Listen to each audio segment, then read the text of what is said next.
All right, guys. So Neymar is out injured again with a hamstring problem after coming back from the ACL tear. It's pretty sad at this point. I think the question I asked in the title, is he done? Probably. I mean, sure, he'll come back eventually, but is this kind of embarrassing at this point? He's more of a streamer than a footballer now. And it's really sad because Neymar was supposed to be the next one. And he's playing in Saudi. He's more fragile than ever. But it's not really, to me, it's kind of, well, that's what you asked for, because it's what happens when you follow mainstream training. You go in circles chasing symptoms.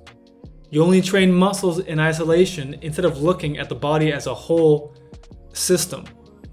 You ignore fascia and the importance of a sound nervous system. All these things, like, to me, are common sense. And to any like competent athlete, you would say, yeah. You know, like, your body needs to work as one system in order to be strong. Like, if your body's all broken up and muscles can't talk to each other, then that'll probably lead to some issues, right? You know, that's common sense for most people. But yet, you have a player worth 9 figures that can't even, for example, let's say, can he hop on one foot for 90 seconds and maintain proper ankle stiffness, glute activation, and a back chain hip position? Can he even swallow 5 times in a row? Meaning, can his tongue actually work? Can you create enough saliva in the mouth so you can swallow 5 times in a row? Or is he stuck in a sympathetic state where he's so tense that he has to resort to playing on Twitch or whatever they call it, streaming video games until 2 a.m., having energy drinks, and, you know, a host of a bunch of other nonsense that I'm sure he's doing off camera? Can he even hold a lunge for 3 minutes? Just hold the end range of a lunge for 3 minutes, a basic isometric position. Can he hold that? And if he can, what sensations does he feel? Because for a competent athlete, he needs to feel glutes, hamstrings, and abs. That's what he should be feeling. If he feels quads, calves, he has the wrong patterns of neuromuscular recruitment going on in his body as a result of this surgery or the ones before. If he can't do those 3 different things that I mentioned, then he shouldn't be out on the field. He's not ready. He's not ready to play contact football. If you want to fix those kind of injuries, you must treat the root cause. I've said it 1,000 times, and people still ask me, what is the root cause? Well, I've explained over 4 or 5 years, it's a host of things, but it really boils down to, does your body actually have its full capacity? Can you use your tongue? Can you use your hands? Can you use your feet?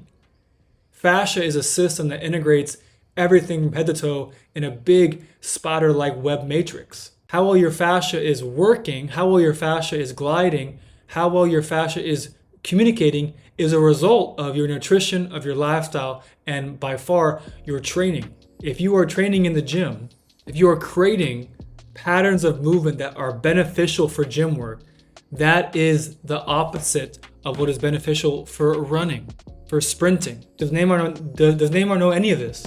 Is people around him actually educating him on what is going to help him to be a better footballer? Or is it just the most expensive doctor that the club recommended, takes 100K, takes $500,000, does a surgery, says, okay, you're all good, don't worry about it? Well, I want you to understand that the medical system was built to do this. It was built to put people on a treadmill where they get injury after injury after injury, coming back, because that's a good customer. If you heal a customer and they're good, if Neymar saw the first doctor, he fixed him, fixed the underlying issues, and then he was good for the rest of his career, that's bad business for the doctor because he just lost a very profitable customer. The medical system profits on your injuries as an athlete. Surgeries, physical therapy, and all these other biohacking basically nonsense that is basically just an alternative solution with the same mainstream mentality of focusing on the symptoms and not the root cause, which is you. I want you to imagine if there were no injuries anywhere, then you can surely imagine that there would probably be very few doctors or physios because there would be no money to be had. So the efforts to prevent injury will always pale in comparison to the efforts to fix injury. Sadly, most humans will not change their actions if they don't already have a problem. Most people don't install or act in a preventive manner. They're not proactive, they're reactive. But if you can become one of the wise few who will treat the root cause, then you'll be able to escape the cycle of despair that Neymar now finds himself in and that he's been in for many, many years. Of course, he can rationalize it all away by being on Twitch and making a bunch of money. And he's famous, of course, so he's doing his thing. But you, as an average guy, as even a low level or medium tier professional, you don't have that same luxury. So you need to take responsibility of your body, because if you don't, who will? Hope you enjoyed this, guys. Link down in the bio to get on our newsletter or to fill out the free assessment and get started on your journey to becoming an elite footballer.